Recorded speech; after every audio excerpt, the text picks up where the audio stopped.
سبيل الدموع سبيل مريح تنهدى يا صاحي كي تستريح وبث Bismillahirrahmanirrahim. Assalamualaikum warahmatullahi wabarakatuh.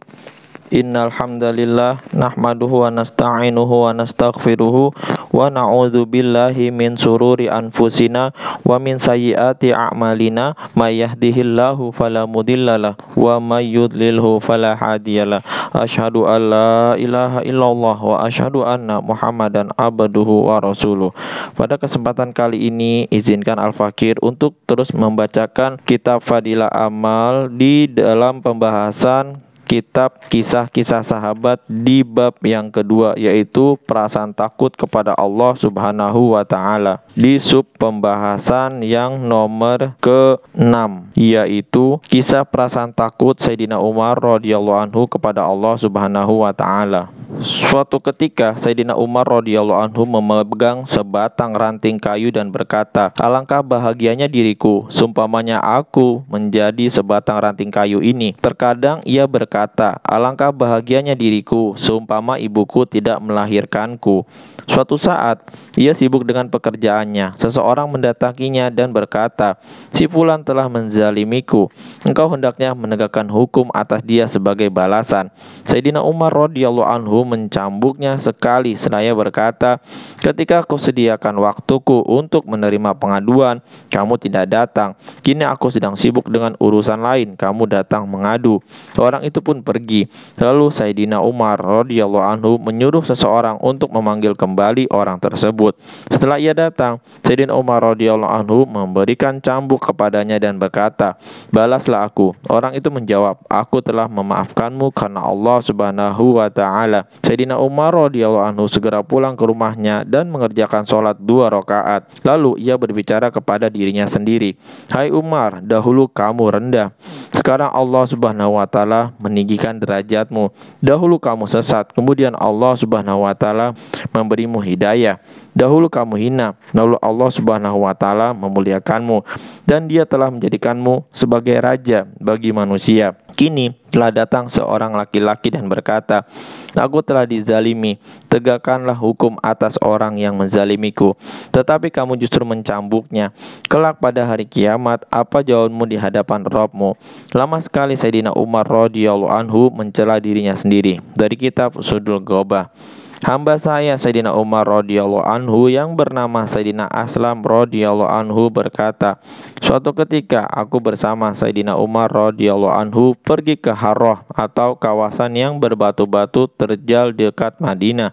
Lalu terlihat nyala api di sebuah padang. Sayyidina Umar radhiyallahu anhu berkata, 'Itu mungkin kafilah yang karena kemalaman tidak bisa sampai ke kota. Mereka terpaksa menunggu di luar kota. Marilah kita melihat keadaan mereka dan mengatur penjagaan untuk mereka malam ini.' Setibanya di sana, tampak seorang wanita bersama beberapa anak kecil yang sedang menangis merengek-rengek. Wanita itu sedang merebus air dalam periuk di atas tungku yang menyala. Sayyidina Umar radhiyallahu anhu memberi salam kepada wanita tersebut dan meminta izin untuk mendekat. Ia bertanya, "Mengapa anak-anak ini menangis?" Wanita itu menjawab, "Mereka menangis karena menahan lapar." Sayyidina Umar radhiyallahu anhu bertanya, "Apa yang sedang engkau masak?" Sayyidina Umar radhiyallahu anhu bertanya, "Apa yang sedang engkau masak dalam periuk itu?" Ia menjawab, "Periuk ini berisi air hanya untuk menghibur anak-anak agar mereka tenang dan tertidur.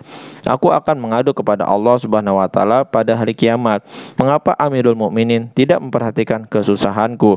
Sayyidina Umar radhiyallahu anhu pun menangis dan berkata, "Semoga Allah merahmatimu. Tetapi bagaimana mungkin Umar mengetahui keadaanmu?" Jawabnya, "Dia pemimpin kami, maka seharusnya dia tahu keadaan kami." Sayyidina Aslam radhiyallahu anhu melanjutkan ceritanya. Lalu Sayyidina Umar mengajakku kembali ke Madinah.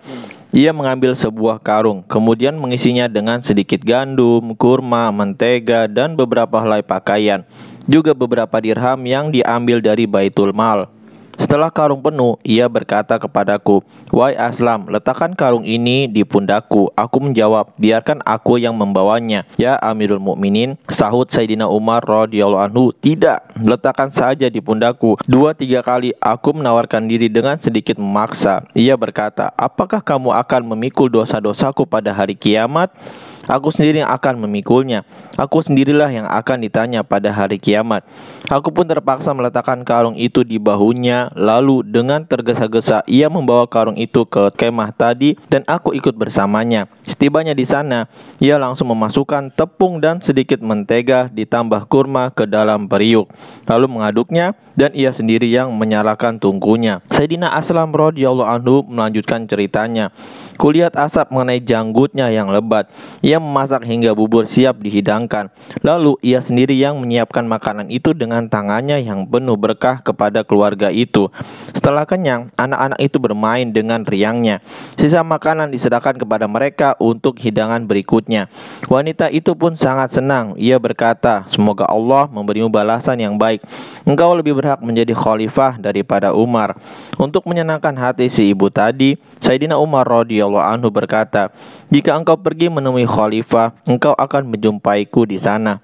Lalu Sayyidina Umar radhiyallahu anhu menjauh sedikit dari tempat tersebut dan duduk di atas tanah agak lama, kemudian meninggalkan mereka. Sayyidina Umar radhiyallahu anhu berkata kepada Sayyidina Aslam radhiyallahu anhu, "Aku tadi duduk di situ sebagaimana aku telah melihat mereka menangis. Aku ingin melihat mereka tertawa." Dari kitab Ashharu Masyahir. Dalam sholat subuhnya, kebanyakan beliau membaca surat-surat Al-Quran yang panjang, diantaranya surat Al-Kahfi, Toha, dan surat lain sambil menangis terisak-isak, sehingga suara tangisnya terdengar hingga beberapa syaf. Suatu ketika, Sayyidina Umar radhiyallahu anhu membaca surat Yusuf dalam sholat subuhnya. Ketika sampai di ayat A'udzubillahi minasyaitonirrajim, qala innama ashku bathi wa husni ilallah.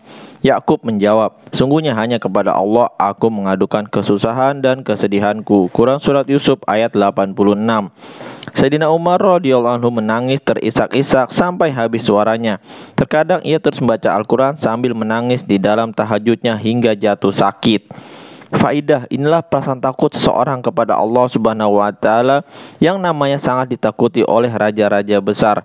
Setelah 1350 tahun berlalu, kebesarannya masih tetap diakui. Adakah hari ini seorang raja, pemimpin, atau pejabat biasa yang bersikap seperti itu kepada rakyatnya?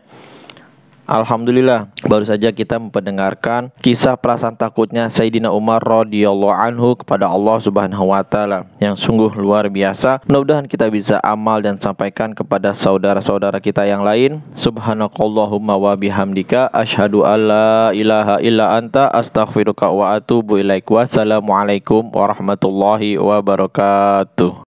Sabilud dumu'i sabilun murih تنهدى يا صاحي كي تستريح وبث